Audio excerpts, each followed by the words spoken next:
तो शुरू करते हैं monthly markets outlook for the month of अगस्त 2024.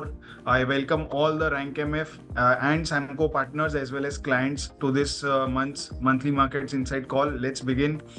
तो सबसे पहले रिसर्च एनालिस्ट डिस्क्लेमर जो कि स्टैंडर्ड होता है. Whatever we are discussing over here, please look at the disclaimer disclosures that we have put out over here. और आप जो भी जो आज हम डिस्कशन कर रहे हैं उसके बेसिस पे आप इन्वेस्टमेंट कर रहे हो तो आप अपनी इन्वेस्टमेंट एडवाइजर से ज़रूर संपर्क करें और do consider your risk appetite and risk taking ability before doing or acting on whatever we are discussing over here today. So global cues and outlook से शुरू करते हैं. सबसे पहले हम स्टैंडर्ड जो हमारी ये स्लाइड है इसके बारे में बात करता हूँ कि इंटरेस्ट रेट्स कंज्यूमर्स और बिजनेसेस दोनों को असर पड़ती है, दोनों को ही इफेक्ट करते हैं. मेनली बिकॉज अगर इंटरेस्ट रेट्स हाई होते हैं तो कंज्यूमर्स के लिए बोरोइंग कॉस्ट बढ़ जाती है और वो इवेंचुअली स्पेंडिंग रिड्यूस कर देते हैं. एंड बिजनेसेस के लिए अगर बोरोइंग कॉस्ट बढ़ जाती है तो वो भी अपनी स्पेंडिंग कम कर देते हैं, कैपेसिटी एक्सपेंशन कम करेंगे, इन्वेस्टमेंट्स कम करेंगे और ये दोनों ही चीज़ों की वजह से फ्यूचर प्रॉफिट्स और रेवेन्यूज में डिक्रीज होगा और which will eventually lead to fall in stock prices.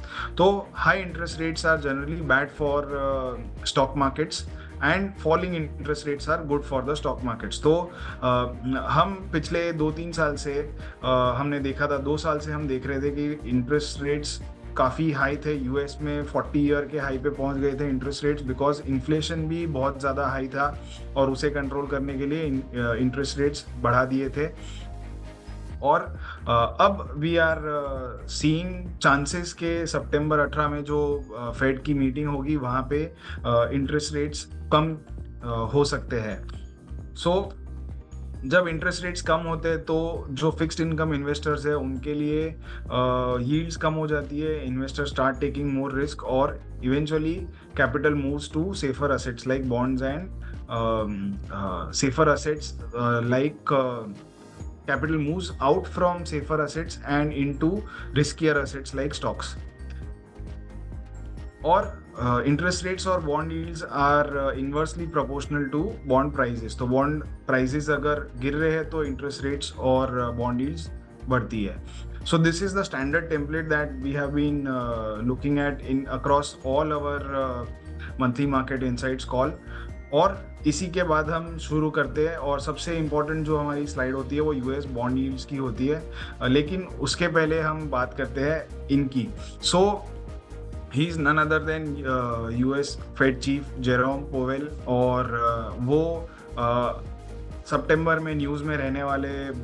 All the financial media is going to start tracking him in जो तीसरी वीक है सितंबर की, उसमें US Fed chief is much likely कि वो इंटरेस्ट रेट्स कट करेंगे. लेकिन ये इंटरेस्ट रेट कट क्यों कर रहे हैं, क्या कुछ वार्निंग सिग्नल है, क्या कुछ स्टॉर्म है जो आने वाला है, ये हम देखेंगे. सो सबसे इम्पॉर्टेंट चीज़ जो कि है वो ये है कि यूएस बॉन्ड यील्ड्स गिर चुकी है, 4% के नीचे जा चुकी है. So we have been looking at this chart regularly और मैंने ये वाला चार्ट भी आपको बताया था. और क्यों यूएस बॉन्ड यील्ड्स इम्पॉर्टेंट है, that is because our markets and financial markets all across the world, खास करके जो रिस्कियर असेट्स वाले मार्केट है वो इन्वर्सली कोरिलेटेड है यूएस यील्ड्स के. तो खास करके आप यहाँ पे देखोगे कि जब 4.335 का लेवल था वो क्रॉस किया तब मार्केट सितंबर 23 में हमारा मार्केट टॉप पे था और as soon as the yields crossed the previous highs our markets slipped. जब 5% का टॉप मारा था यूएस यील्ड्स ने तब हमारे मार्केट में एक बॉटम हुआ और फिर वहाँ से we have seen the rally happening in our markets. Recently also थोड़ा बहुत रिसेंट जब ये हमारे यहाँ इलेक्शन था तब थोड़ी वॉलेटिलिटी थी और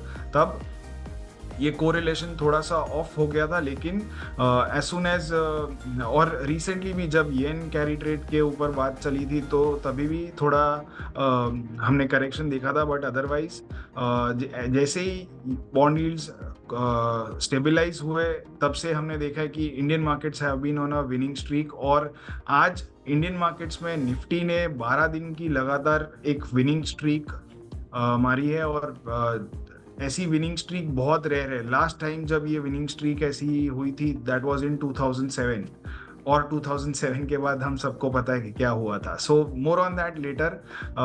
फिलहाल हम यूएस के बारे में बात करेंगे। आज मैंने यूएस की बहुत सारी स्लाइड्स बनाई है और डाली है, and US is going to be the country to look out, the market to look out for the next 3 months। So now talking about inflation, तो इन्फ्लेशन जो कि यूएस का एक जो टारगेट था या कंफर्ट लेवल था वो 2% का है। 2% तो अब तक नहीं पहुंचा है, लेकिन it has very well crossed below the 3% mark, which was almost 3 साल का एक बॉटम था। तो 3 ईयर का एक लो तोड़ के नीचे जा रहा है, moving speedily up to the 2% comfort level, which is a good sign. तो इंटरेस्ट रेट्स 5.5% पे है और इन्फ्लेशन 2.9% पे है, तो रियल इंटरेस्ट रेट्स जो है वो काफ़ी अच्छे खासे पॉजिटिव है, which is a good thing. इसके अलावा यूएस जीडीपी की जो ग्रोथ रेट है, परसेंटेज है, वो भी काफ़ी अच्छा है। 3% की ग्रोथ रेट आई है। So GDP has bounce back after 2 quarters of slowing down. So this is once again a good thing. तो फिर इतनी दोनों ही चीज़ें जो अच्छी है कि ग्रोथ भी है और इन्फ्लेशन भी कंट्रोल में आता हुआ दिख रहा है, then where is the problem?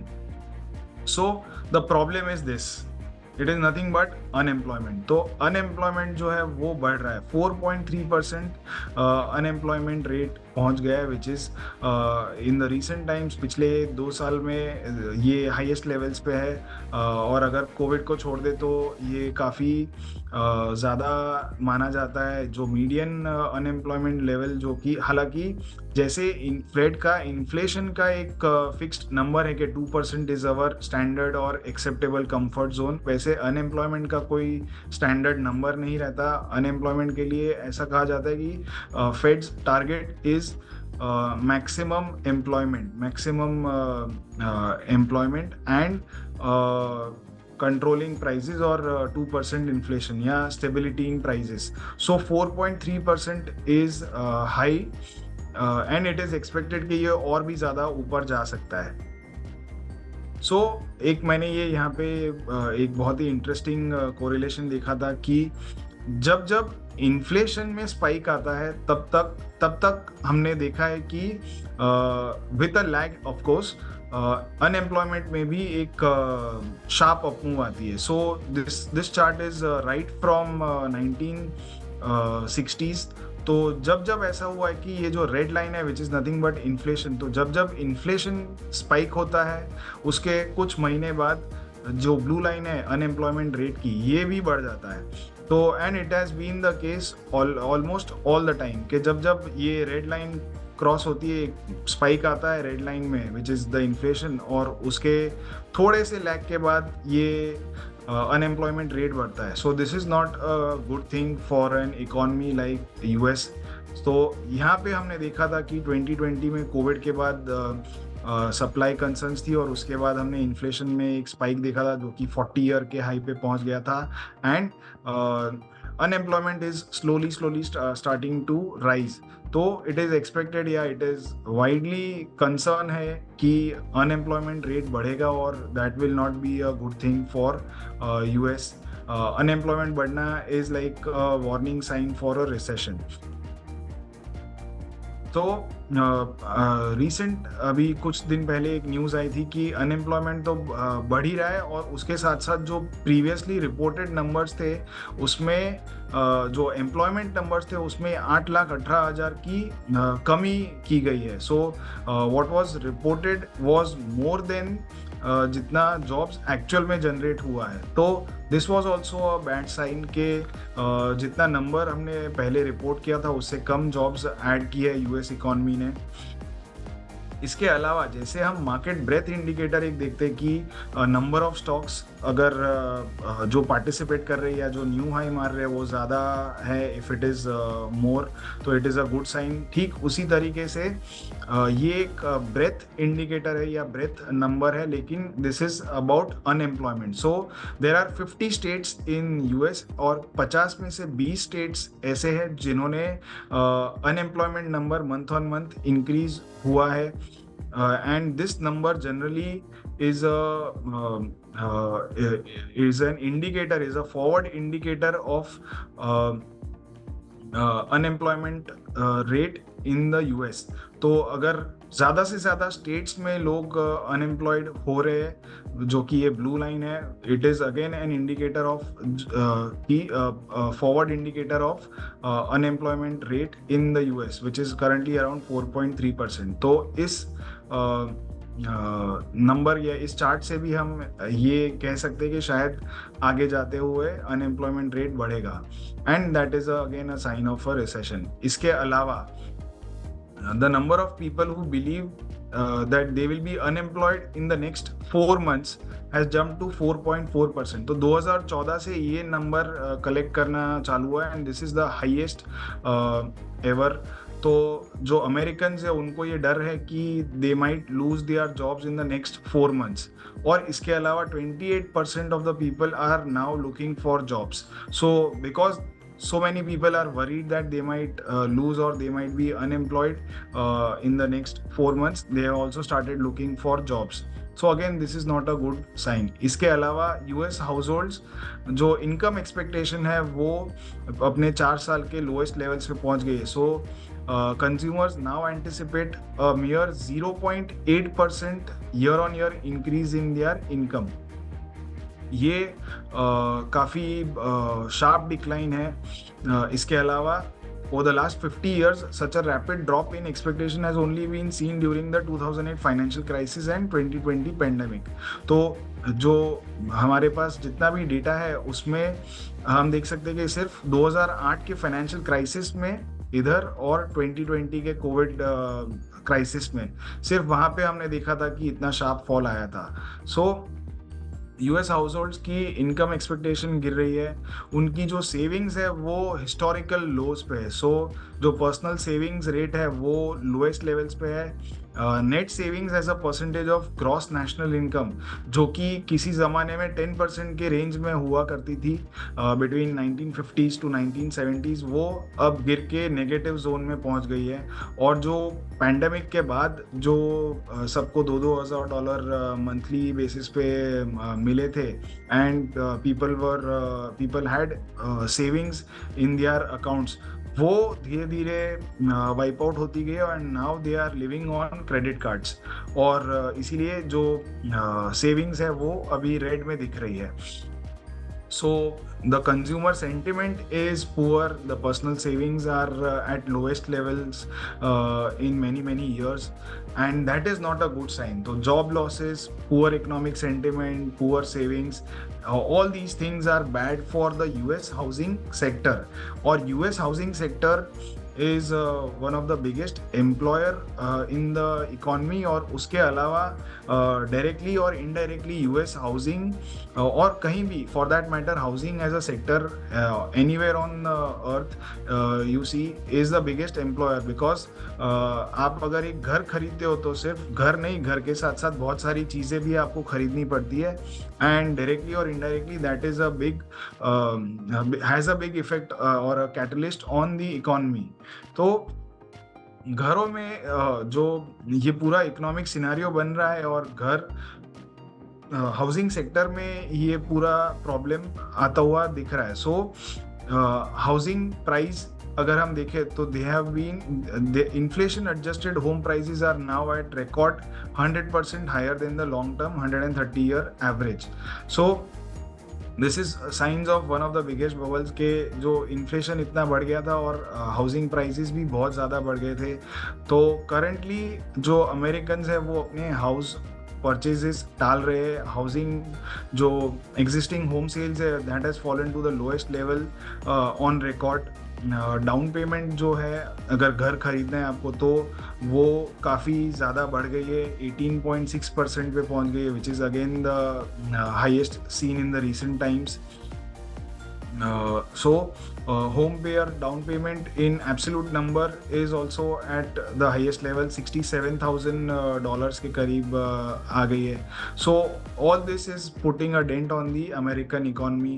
घर खरीदना तो छोड़ो, रेंट करना भी काफ़ी महंगा हो गया है. So जो लगभग $1,000 के करीब का जो रेंट होता था, मीडियन रेंट, वो अब बढ़ के ऑलमोस्ट $1,500 पे पहुंच गया है.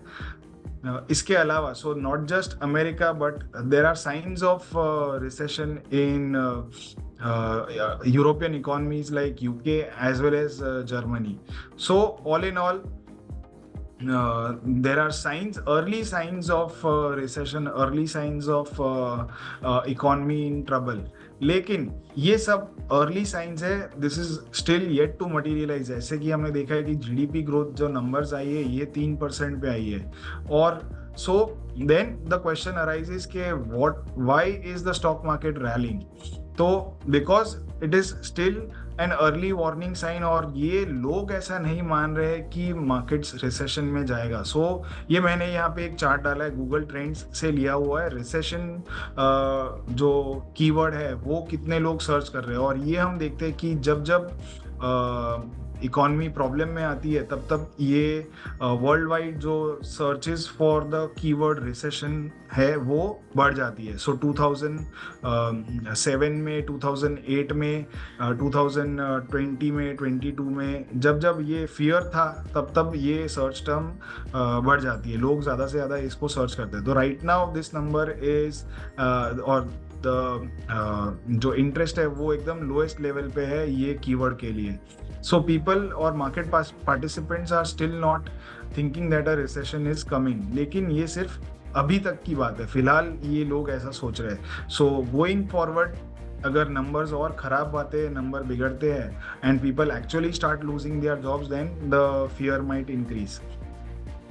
और इसीलिए अभी हमने देखा था कि डिस्पाइट अ मेजर फॉल जो कि जापानीज येन से रिलेटेड था, जो बैंक ऑफ जापान है उन्होंने अपनी पॉलिसी में कुछ चेंजेस की थी और उसी वजह से globally we saw sharp fall in the financial markets, और जो रिस्कियर असेट्स थे उसमें फॉल देखा गया. लेकिन ये फॉल आने के बावजूद भी जो बाउंस बैक आया वो काफ़ी शार्प आया है.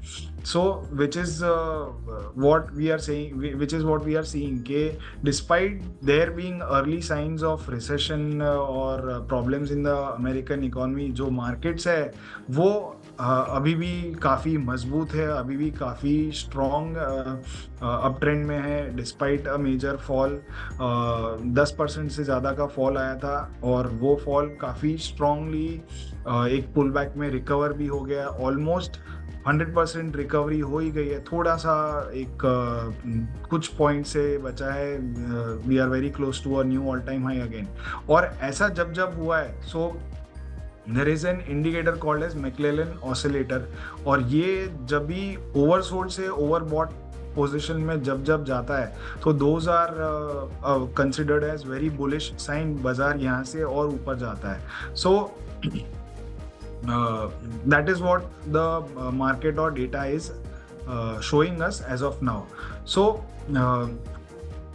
लेकिन इसका मतलब ये कतई नहीं है कि एवरीथिंग इज गुड और मार्केट्स ऐसे ही रहेंगे.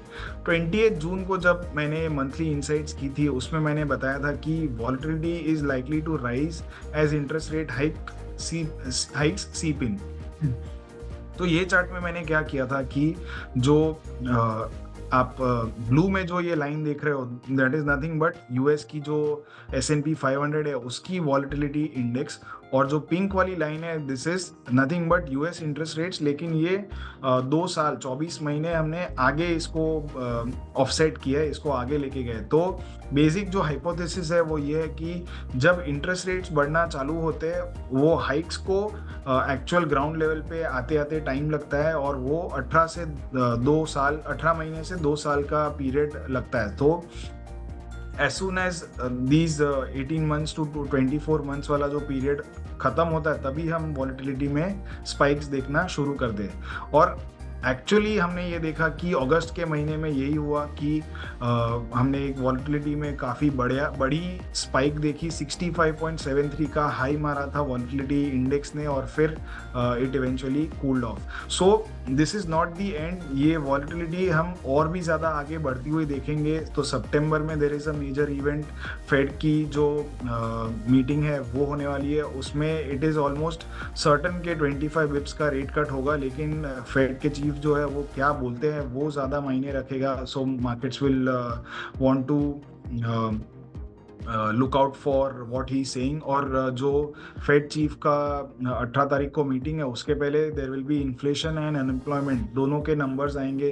तो वो नंबर्स कैसे आते हैं और उसके बाद चीफ क्या बोलते हैं, ये सारी चीज़ों पे नज़र रहेगी बाजार की, और उसके अकॉर्डिंगली हम आगे देखेंगे कि इसमें स्पाइक्स आएंगे। इसके अलावा there is election which is going to happen in October, US presidential elections है। तो हमने हमारे इलेक्शंस में भी देखा था कि कैसे मार्केट्स में वॉलेटिलिटी आई थी, और it is going to be the same thing in US as well. So there are two major events which are happening, और उसके अलावा जो जियोपॉलिटिकल क्राइसिस वर्ल्ड ओवर चल रहा है, even that can add fuel to fire in this scenario.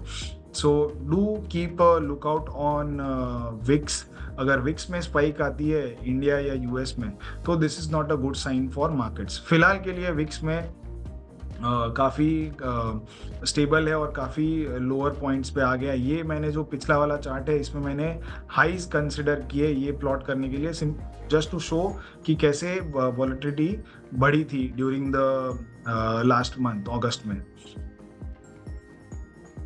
और जो आगे अब हम देख रहे हैं कि यूएस मार्केट्स है, ये मैंने पहले भी बताया था कि it has become too concentrated, और दुनिया का सबसे इम्पॉर्टेंट स्टॉक अभी एनवीडिया बन चुका है। सो एनवीडिया अभी 2 दिन पहले ही एनवीडिया के नंबर्स आए थे, और नंबर्स काफ़ी अच्छे थे। 100% प्लस पैट और सेल्स ग्रोथ दी है एनवीडिया ने, और फिर भी इट डिसअपॉइंटेड और स्टॉक गिरा था नीचे। तो बहुत ज़्यादा एक्सपेक्टेशन किसी स्टॉक में अगर हो जाती है तो भी वो स्टॉक गिर जाता है डिस्पाइट गिविंग गुड नंबर्स। तो एनवीडिया का stock after publishing the numbers went down. Nvidia का जो अभी मार्केट कैप है वो एसएनपी का अभी ऑलमोस्ट 6.4% है, which is the highest so far in its history. और एनवीडिया का market cap as a percentage of Nasdaq 100 is more than 12%, 12.9% पे पहुंच गया, विच इज़ अगेन शोज के बहुत ज़्यादा कॉन्सेंट्रेटेड है मार्केट एक ही स्टॉक में। सो जो रिटेल पार्टिसिपेंट्स है वो टेस्ला को भूल गए हैं और एनवीडिया को उनसे प्यार हो गया है। तो एनवीडिया का शेयर खरीदते जा रहे हैं, और जो ETFs है जिसमें एनवीडिया काफ़ी ज़्यादा मात्रा में या लेवरेज ज़्यादा है एनवीडिया को लेकर के, तो उसमें हम इन्फ्लोज ज़्यादा देख रहे हैं। So one stock is now defining the market and it is gravity defining stock as of now. तो this is again showing some signs of bubble या फ्रॉथ। अब देखते हैं ये कहाँ तक सस्टेन करता है। सो इन समरी अगर हम देखें, सो inflation is coming under control, GDP growth is good so far, employment situation is getting worse, housing is in dire state, काफ़ी ख़राब सिचुएशन में है हाउसिंग, और कंज्यूमर सेंटिमेंट जो है वो काफ़ी ख़राब है। लेकिन इन सब के बावजूद भी market breath is very strong, market sentiment is bullish. People, अगर आप किसी से भी बात करो तो nobody is willing to accept के मार्केट नीचे गिरेगा। अगर आप जो रिसेंट जो क्रैश आया था उसमें रिटेल इन्वेस्टर्स, यूएस के रिटेल इन्वेस्टर्स जो है उन्होंने सबसे ज़्यादा बाइंग की थी, और that was the same thing which has happened even during the election related जो फॉल आया था इंडिया में वहाँ पे, और उसके अलावा जो रिसेंटली अगस्त के महीने में जो फॉल आया था, दोनों ही टाइम पे जो रिटेल इन्वेस्टर्स है उन्होंने ज़्यादा से ज़्यादा स्टॉक खरीदा था, जबकि इंस्टीट्यूशनल इन्वेस्टर्स ने माल बेचा था। So retail investors are extremely confident of the market moving higher and higher. So however जो जेरोम पोवेल है, उनका जो कंसर्न है वो मेनली एम्प्लॉयमेंट हाउसिंग से रिलेटेड है, and that is why probably I think he would be worried, and जल्द से जल्द ये चाहेंगे कि वो रेट कट कर सके. So that was all about US markets. Now let's look at Indian markets and macros. तो ज़्यादा बहुत डिस्कशन के लिए मैंने रखा नहीं है इंडियन मार्केट्स में. इंडियन मार्केट्स में जो RBI है, दैट इज़ मोर और लेस आई बिलीव के फेड को ही फॉलो करेगी, और इन्फ्लेशन अब काफ़ी अच्छा खासा कंट्रोल में आता हुआ दिख रहा है. सो जो 4% का कंफर्ट लेवल है उसके नीचे आ गया है, और इसीलिए हम देख रहे हैं कि जो यील्ड्स है उन्होंने पहले ही रिएक्ट करना शुरू कर दिया. तो जो 7% पे एक बेस बना दिया था, वो बेस को तोड़ करके अब नीचे जा रही है. तो आई थिंक जैसे ही सितंबर में फेड रेट कट अनाउंस करती है, ऐसे तो हमारे जो RBI के चीफ है उन्होंने कहा है कि we will keep local conditions, domestic conditions in mind before we do anything. But I think जिस तरीके से जो bond yields react कर रही है, उस तरीके से लग रहा है कि we might also see some rate cuts happening by the end of this year. तो 2024 में इंडिया में भी आपको दिखेगा कि रेट कट्स शुरू हो जाएंगे. इसके अलावा निफ्टी 50 के जो वैल्यूएशंस है वो अब एक साल के टॉप पे पहुंच रहे हैं. काफ़ी लोग कहते हैं कि 23-22 की जो PE रेशो है वो बहुत ज़्यादा महंगा नहीं है, लेकिन एक चीज़ जो है हमें नोटिस करनी चाहिए वो ये कि आई थिंक 2016 में या 18 में, I am not sure about the year, but उसके पहले निफ्टी की जो PE रेशो था वो स्टैंड अलोन बेसिस पे कैलकुलेट हुआ करता था, और अब ये कंसोलिडेटेड बेसिस पे नंबर आता है. तो even Nifty might, if you look at the previous methodology, तो निफ्टी भी शायद थोड़ी बहुत एक्सपेंसिव दिखने लगेगी इन लेवल्स पे. इसके अलावा जो स्मॉल कैप और मिड कैप इंडाइसेस है वो अपने जो रीसेंट पीक्स है उससे थोड़े बहुत कूल ऑफ हुए हैं, बिकॉज अर्निंग्स थोड़ी अच्छी रही है. However they are nowhere in comfort territory right now. So अब हमारे मार्केट्स के लिए क्या आगे सिचुएशन हो सकती है.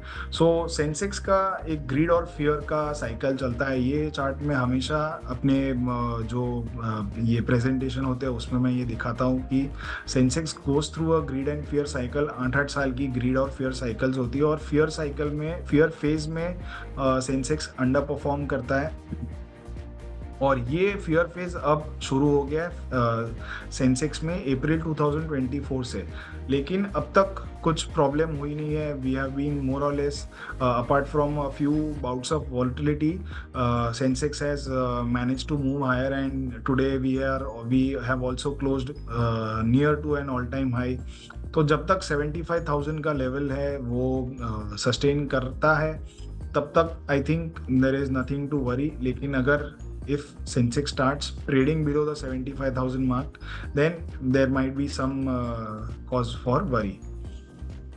इसके अलावा हम ये मीडियम टर्म के रोड मैप में निफ्टी की ये चाल ज़रूर देखते हैं कि जो कोविड के पहले का पीक था वो 12,500 पे था. जो बॉटम बनी वो 7,500 पॉइंट्स पे बनी, फिर वापस रिकवरी आई और 15,500 का एक लेवल बना, और वहाँ पे काफ़ी रेजिस्टेंस निफ्टी ने सपोर्ट, एक जो रेजिस्टेंस था वो सपोर्ट के तौर पे काम किया. थोड़ा बहुत वहाँ पे हमने देखा कि काफ़ी टाइम उधर ही निफ्टी ने ट्रेड किया, और उसके बाद 18,500 तक गया. फिर 18,500 का लेवल काफ़ी महीनों तक एक रेजिस्टेंस के तौर पे काम किया, and then the markets broke out. तो ये 3,000 पॉइंट्स की एक रेंजेस बनी है निफ्टी के लिए. तो 12.5 से 15.5, 15.5 से 18.5, 18.5 से 21.5. तो जब ये 18.5 का लेवल ब्रेक कर रहा था, तब मैंने अपने मंथली इनसाइट्स में कहा था कि we might see the levels of 21,500, and ये लेवल ब्रेक करने के बाद मैंने कहा था कि 24,500 will be the next target. तो अब जब ये 24,500 का लेवल ऑलरेडी आ चुका है, सो the next probable target to look out for is 27,500, जो कि 3,000 पॉइंट्स ऊपर है. सो द लेवल वाइज ये लेवल बनता है, लेकिन मैं ये कतई नहीं कह रहा हूँ कि ये हम बहुत नियर फ्यूचर में देखेंगे.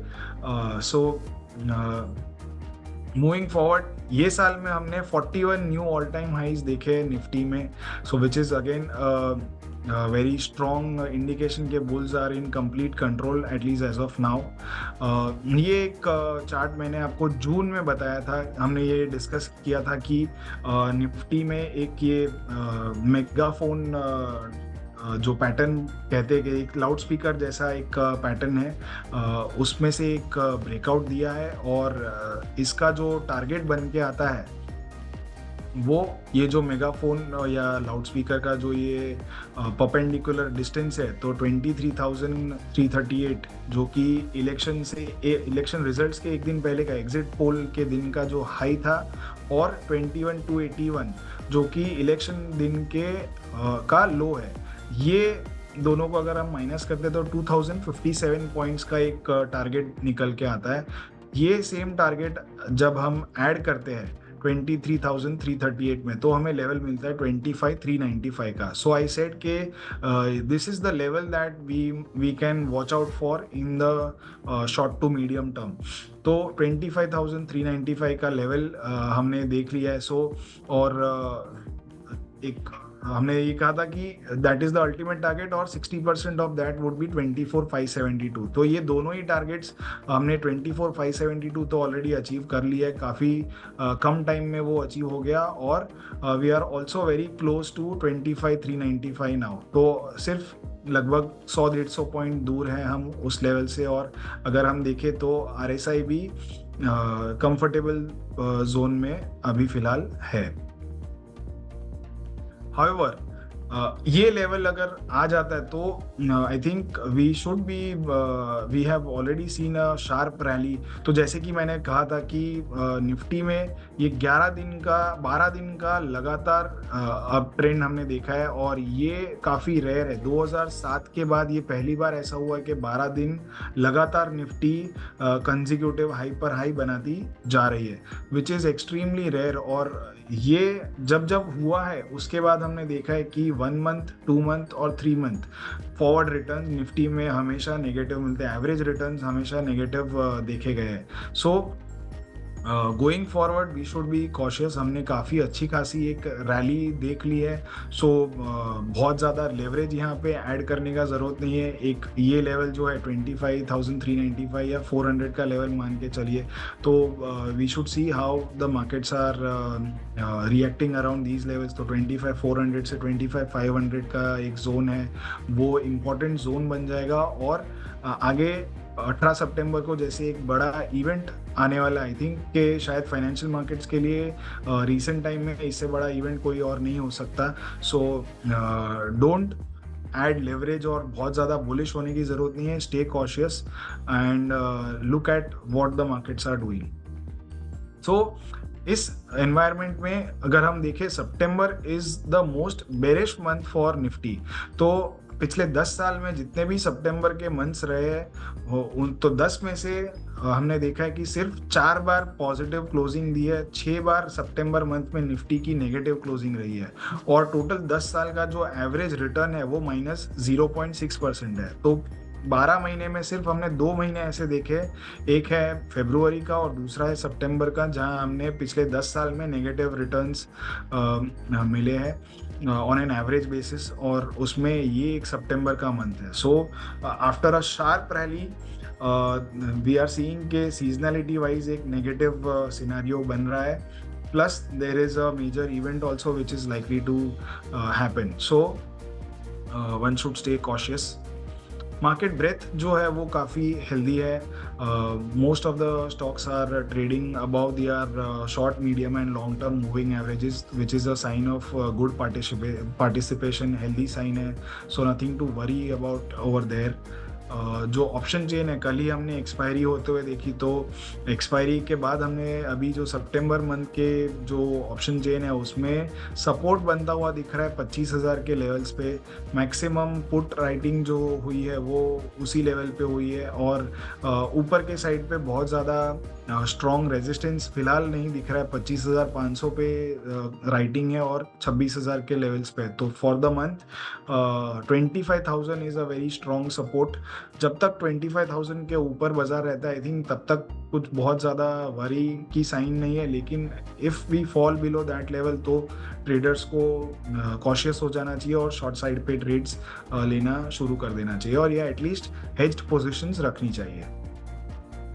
इसके अलावा जो 6 मंथ का परफॉर्मेंस है वो सारे ही सेक्टर्स का पॉजिटिव है, which is again a good sign.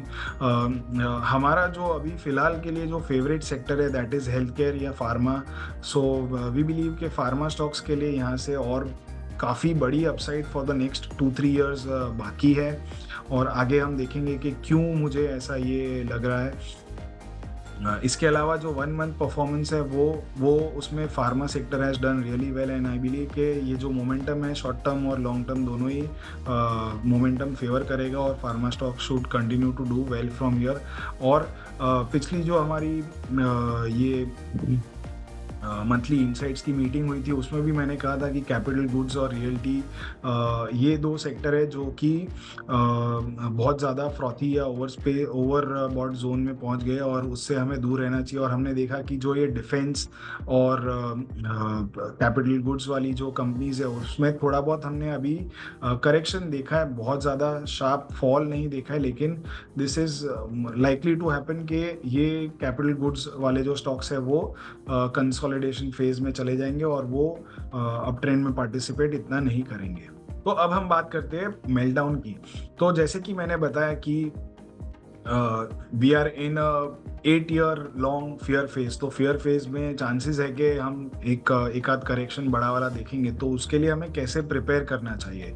तो दीज आर फ्यू चार्ट्स और few things that we should look at. This is like a dashboard. ये मैंने अपने जो चार्टिंग वाला सॉफ्टवेयर है उसमें इसकी एक वॉच लिस्ट बना के रखी है जो कि हम रेगुलर बेसिस पे ट्रैक करते हैं और मैं आप लोगों के साथ भी इसे शेयर करता हूं। तो 2024 is a year of volatility. तो हमने फिलहाल के लिए तो सिर्फ इंट्रा वीक वॉलेटिलिटी देखी है, मंथली बेसिस पे हमने इतनी वॉलेटिलिटी अब तक नहीं देखी है।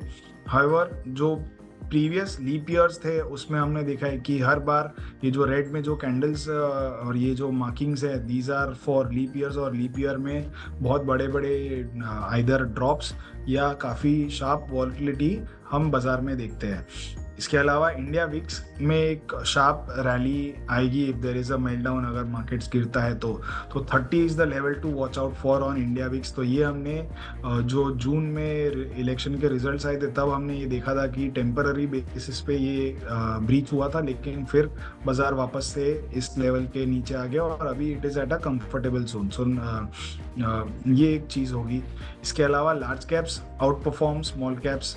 तो अब तक small caps have been outperforming, large caps ने काफ़ी अंडर परफॉर्म किया है, लेकिन सेफ मोड में जनरली हम देखते हैं कि लार्ज कैप्स या सेंसेक्स स्टॉक्स जो है वो आउट परफॉर्म करते हैं। तो जब अगर मेल्टडाउन होता है तो generally people move towards safe stocks और लार्ज कैप्स। इसके अलावा आईपीओ स्टॉक्स गिरेंगे। बीएसई एसएमई आईपीओ जो है वो काफ़ी फ्रॉथी टेरिटरी में जा चुका है। बहुत ज़्यादा आप लोग ये मीडिया में और सोशल मीडिया में भी सुनते रहेंगे। तो even these stocks would likely fall. तो अब तक ये होता हुआ नहीं दिख रहा है। बीच में मार्च में एक अच्छा खासा फॉल आया था, लेकिन from there onwards again it has started to rally. इसके अलावा ये वो स्लाइड है जो कि मैं बता रहा था कि रियल्टी एंड कैपिटल गुड्स एक मीन रिवर्टिंग नेचर में चलते हैं कि एक साल they are in the top of the outperformers list and in the next year they are in the underperformers list. तो 2023 में ये आउट परफॉर्मर्स कैटेगरी में थे और लाइकली सिनारियो है कि 24 में ये शायद अंडर परफॉर्मेंस कैटेगरी में शायद जा सकते हैं। कैपिटल गुड्स का जो मंथली आरएसआई है वो काफ़ी ओवरबॉट टेरिटरी में पहुंच गया and for the last 3 months at least the stocks have stopped moving up. फिर FMCG stocks will outperform small caps. तो ये हमने थोड़ा बहुत टेम्पररी ये देखा कि एक अप मूव आया था, लेकिन so far defensives have not been able to outperform high beta small cap stocks. इसके अलावा जो फार्मा स्टॉक्स है वो, ये एक नया चार्ट मैंने इस मंथ में इंट्रोड्यूस किया है। हम ये ऐसे चार्ट्स और ऐड करते ही जाएंगे हर हर महीने। So we keep on building our list and see if there is a big meltdown that might happen because of the developments in US। तो क्या क्या चीज़ें करनी चाहिए और कैसे हमें प्रिपेयर करना चाहिए। तो उसमें सबसे पहला ये है कि फार्मा स्टॉक्स जिन्हें हम डिफेंसिव्स मानते हैं will outperform capital goods. तो मैंने यहाँ पे क्या किया है कि CNX फार्मा इंडेक्स को डिवाइड किया है by capital goods index, PSE capital goods index. जब आप ये करोगे तो आपको एक रेशियो चार्ट मिलेगा।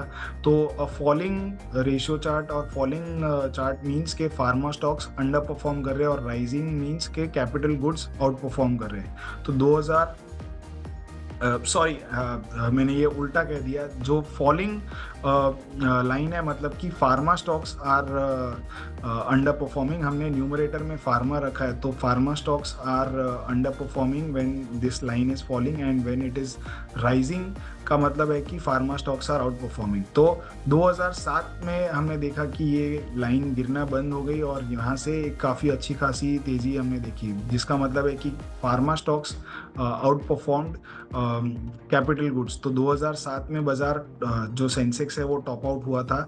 ये मैंने आगे एक और चार्ट में डाला हुआ है जिससे कि आपको और क्लियर हो जाएगा। और फिर हमने एक बड़ी अच्छी खासी एक रैली देखी या आउट परफॉर्मेंस देखा फार्मा स्टॉक्स में। और अब 2020 से हम ये देख रहे हैं कि pharma stocks have been underperforming. Pharma stocks फिर से गिरना शुरू कर दिए कंपेयर्ड टू कैपिटल गुड्स। उनका जो परफॉर्मेंस है ये कम है। तो अब ये कहीं ना कहीं पे खत्म होगा। Capital goods will stop outperforming and pharma will again start outperforming. तो ये हम पिकअप देखेंगे कि फार्मा स्टॉक्स और defensives will start outperforming if there is a meltdown. और ये यहाँ पे जो ये लाइन है ये सेंसेक्स की लाइन है। तो जैसे कि मैंने कहा कि when the markets are doing well, capital goods will outperform और फार्मा स्टॉक्स अंडर परफॉर्म करेंगे। लेकिन जब मार्केट्स का ट्रेंड खराब आता है तब फार्मा स्टॉक्स अच्छा करना शुरू कर देते। तो ये अब हमने देखा कि कोविड के बाद जो फॉल आया था उसके बाद से capital goods have been outperforming pharma stocks. लेकिन अब जब ये रैली चांसेस है कि अगर यूएस में कुछ प्रॉब्लम्स आती है तो शायद हमारे यहाँ भी ये प्रॉब्लम हो सकती है। And if let's say the market stop out then pharma stocks will be the one which will outperform. तो आपको कभी भी बाजार के बाहर पूरा का पूरा नहीं जाना है। You have to make your switch out from the high risk या high beta space like pharma, defense and move into defensives like pharma, FMCG जहाँ पे आपका कैपिटल सेफ रहे और अगर अपसाइड आती है तो उसमें ज़्यादा आपको मिलेगी। इसके अलावा gold will out perform equities. तो gold is currently at its lowest level compared to CNX 500। तो गोल्ड ने अभी अंडर परफॉर्म किया है इक्विटीज़ को। लेकिन अगर जो ये अंडर परफॉर्मेंस अगर मार्केट अंडर परफॉर्म करता है तो गोल्ड विल डू वेल। और मैंने ये हमारे जो मंथली इनसाइट्स कॉल है उसमें ये बताया भी था कि गोल्ड के जो मेरे टारगेट्स है वो काफ़ी हाई है।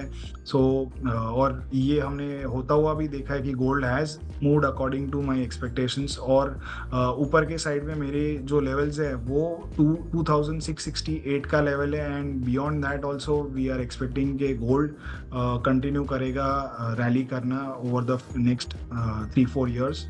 और इसके अलावा सिल्वर में भी स्पाइक आएगी और वो हमने होती हुई देखी कि हमने ये $23-24 का जब सिल्वर था तब ये मैंने कहा था कि silver will start outperforming and silver and gold have not disappointed at all.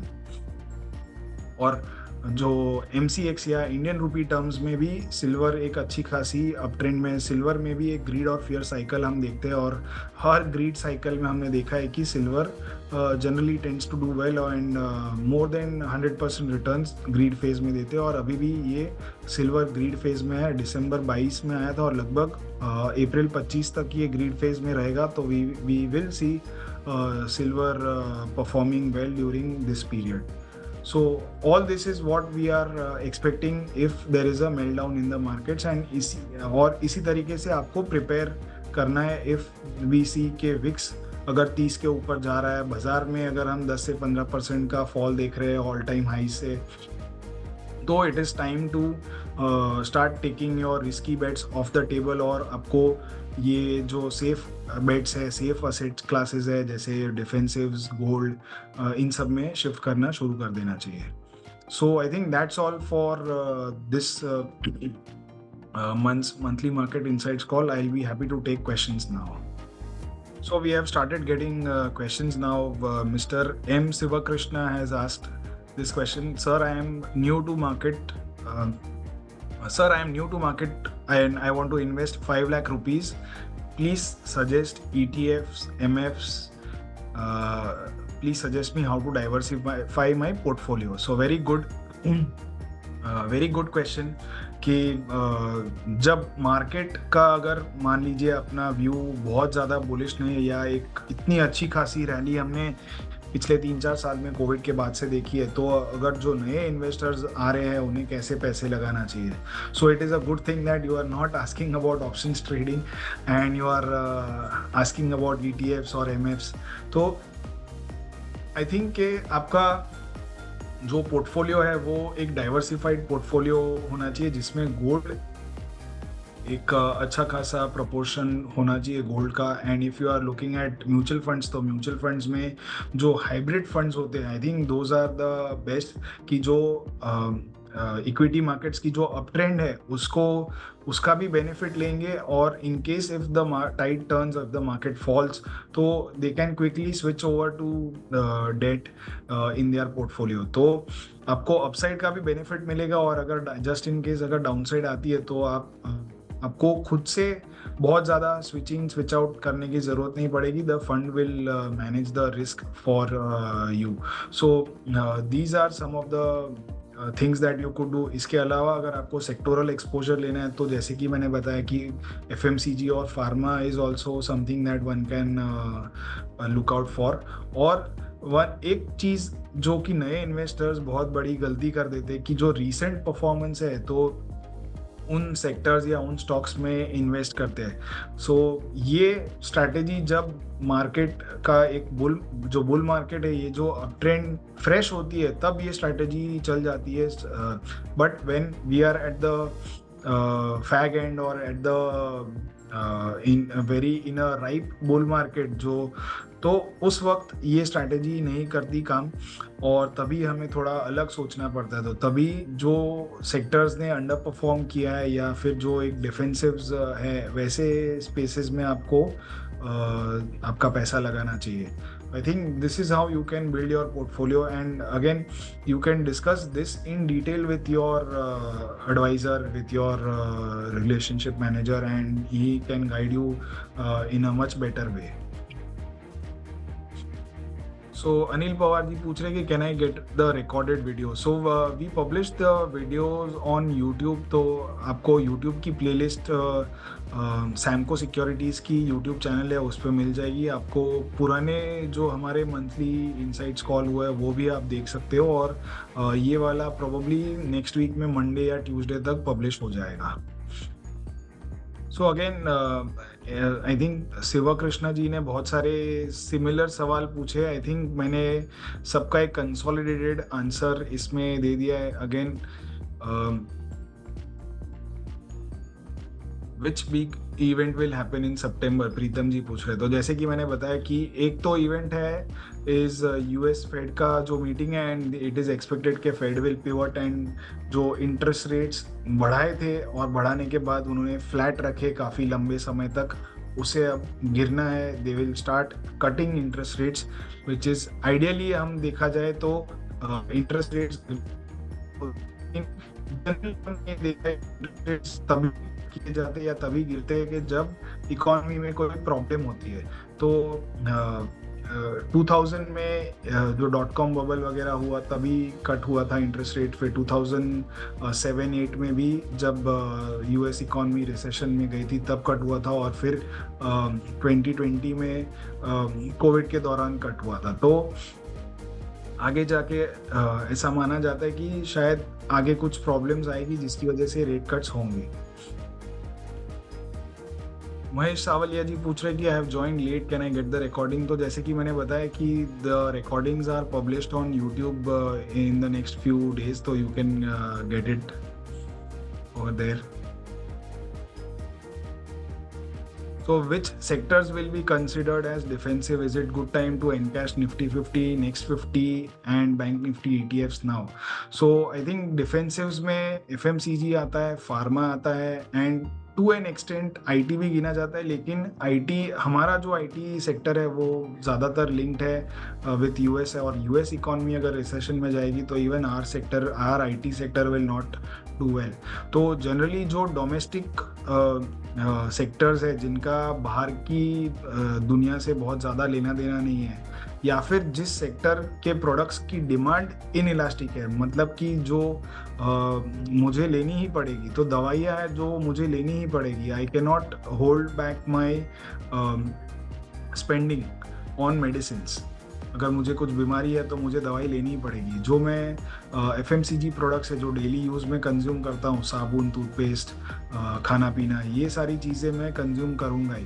तो उसके अलावा अल्कोहल, बेवरेजेस, ये जो सारे प्रोडक्ट्स है, ये these are all sticky products, you can not do away with them. So these are considered as defensives and इनका consumption एक स्टडी पेस से बढ़ता जाता है। ऑन द अदर हैंड जो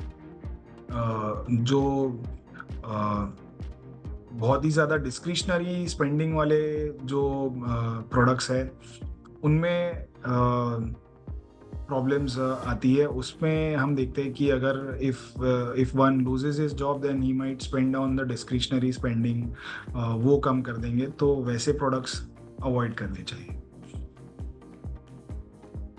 So US 10-year bonds or US 2-year bond is still inverse, and historically it takes lag of 3 to 6 months after the yield curve becomes straight. Is this reading of mine true? So वंचित देसाई ने ये सवाल पूछा है। तो जब जो US 10-year bonds का और 2-year bonds का जो स्प्रेड है वो लगभग पिछले 18 महीने या उससे ज़्यादा पीरियड से ये नेगेटिव टेरिटरी में चल रहा है, and this is a precursor to a recession. तो लगभग पिछले जितनी भी बार ये हुआ है तब तक हमने देखा है कि रिसेशन आया ही है, लेकिन जो रिसेशन आने का टाइमिंग है वो थोड़ा आगे पीछे हो सकता है। सो the maximum timing which is considered is I think 24 से 30 months का पीरियड है जब तक रिसेशन आया है पास्ट में। सो द इंडिकेटर और ये जो चीज़ है ये अभी भी वैलिड है, and the reading is still true.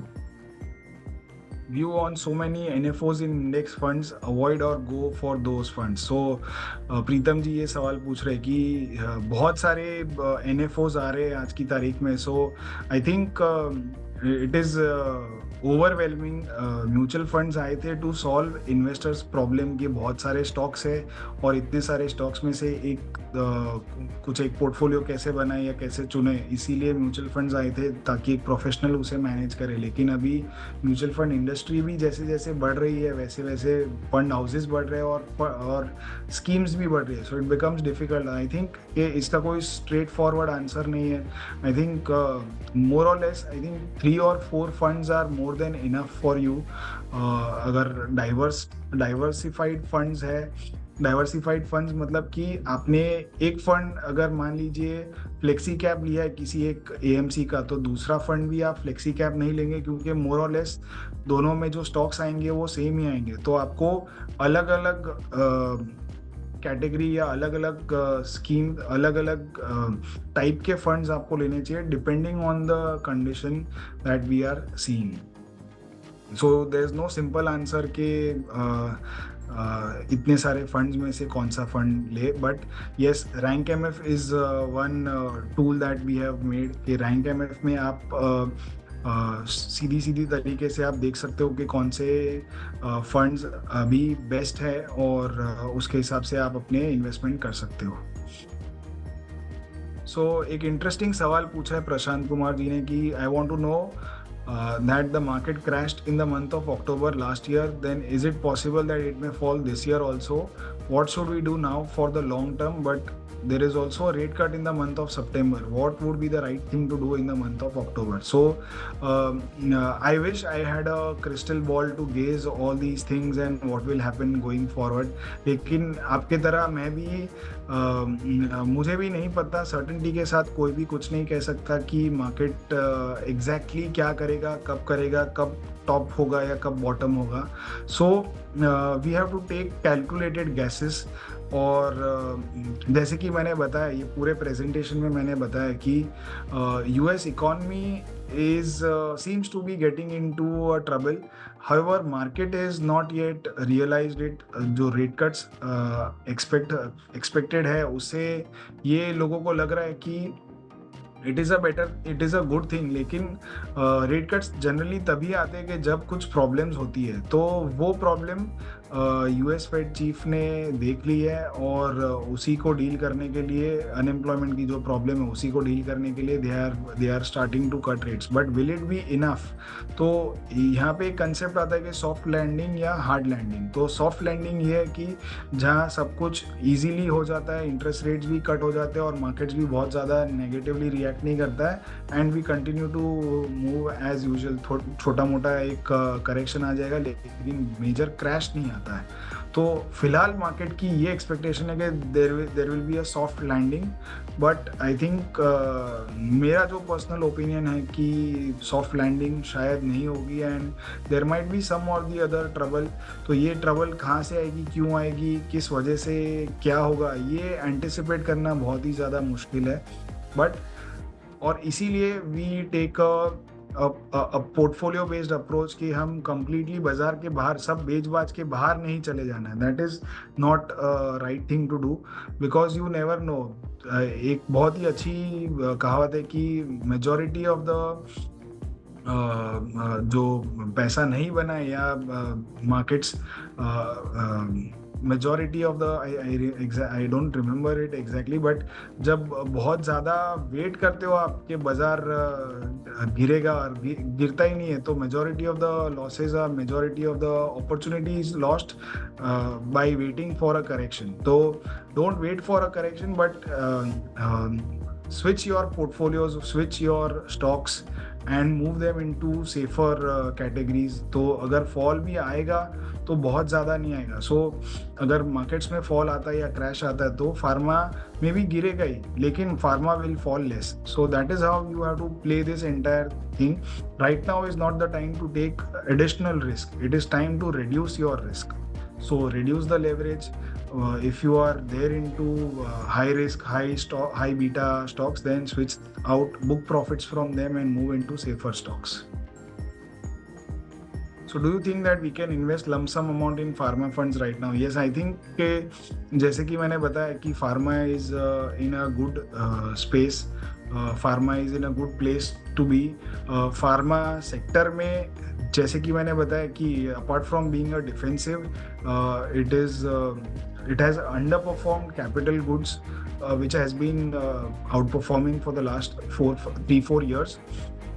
और उसके अलावा फार्मा सेक्टर में एक पेटेंट क्लिफ भी आने वाली है. तो पेटेंट क्लिफ इज बेसिकली कि जो यूएस में जो ओरिजिनल इनोवेटर्स है उनको, वो जब एक ड्रग बनाते हैं तो उनको 15 से 20 साल का एक पीरियड मिलता है कि जहाँ पे एक्सक्लूसिविटी पीरियड बोलते हैं, कि जो इस एक्सक्लूसिविटी पीरियड में ये सिर्फ वो ओरिजिनल इनोवेटर कंपनी जो है सिर्फ वो ये ड्रग बेच सकती है. अब जब ये 15 से 20 साल वाला जो पीरियड रहता है, एक्सक्लूसिविटी पीरियड, ये जब ख़त्म होता है और फिर इसके बाद कोई भी जेनेरिक मैन्युफैक्चरर जो है वो ये ड्रग बना सकता है. तो इंडियन फार्मा कंपनी ज़्यादातर जेनेरिक प्लेयर्स है और ये जो बाहर दूसरी जो इनोवेटर कंपनी ने ड्रग्स बनाई है उसका एक कॉपी बना के ये सस्ते दाम में बेचती है. सो लास्ट ये जो पेटेंट क्लिफ हुई थी जहाँ पे बहुत सारे ड्रग्स ऑफ पेटेंट गए थे, ये 2011 से 15 वाले पीरियड में हुआ था. और इस पीरियड में फार्मा, जो इंडियन फार्मा कंपनीज है, उन्होंने बहुत ही अच्छा रिटर्न्स दिया था और बहुत ही अच्छा परफॉर्मेंस भी रहा था, फाइनेंशियल परफॉर्मेंस. और ये अब अगली पेटेंट क्लिफ ये 2024 से 2030 वाला एक पीरियड है जहाँ पे ये पेटेंट क्लिफ आने वाली है. और यहाँ पे ऐसा एक्सपेक्टेड है कि $200 बिलियन के करीब के ड्रग्स ऑफ पेटेंट जाने वाले हैं. So this is going to be a major opportunity for Indian pharma stocks. So if your vision is long term, आपको 4-5 साल तक अगर आपका एक होराइजन है, तो I think starting a SIP or lump sum in pharma funds would be a good thing to do. So I think we will end the session over here. We have exceeded our time limit by 10 minutes. और I think काफ़ी सारे जितने सवाल हो सकते थे उतने उनका जवाब मैंने दिया है. I think we will call it a day over here. Thanks a lot once again for joining this call and participating in it actively. I hope कि आपको काफ़ी ज़्यादा इसमें से insights मिली होगी और आपके trading और investing के लिए आपको एक direction मिली होगी. So thanks a lot and do share your comments and feedback about the call. Thank you. Samco trading app, आप ही के ट्रेडिंग का अनदेखा सच. Investments in securities market are subject to market risks. Read all the related documents carefully before investing.